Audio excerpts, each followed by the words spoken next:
后来乡亲因为风台的影响，目前至少有5000个游客调离平湖，来听饭店的业者详细的说明。 目前的话，因为台风的关系，所以有一些客人是会有提早要返台的计划。那相对来说，也是有一些客人是决定，那就把我们的假期延长。那等到我们的船有做开放的时候，我们再做返台的计划。所以其实都有提前离开，也有滞留的客人这样子。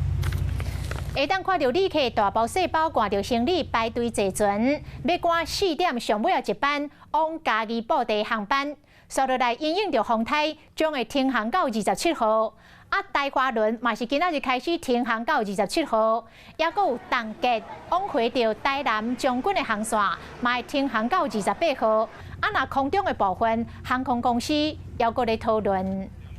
Hello， 我是易景，想要抢先掌握最及时的新闻资讯吗？赶快订阅、按赞、开启小铃铛，锁定华视新闻的 YouTube 频道。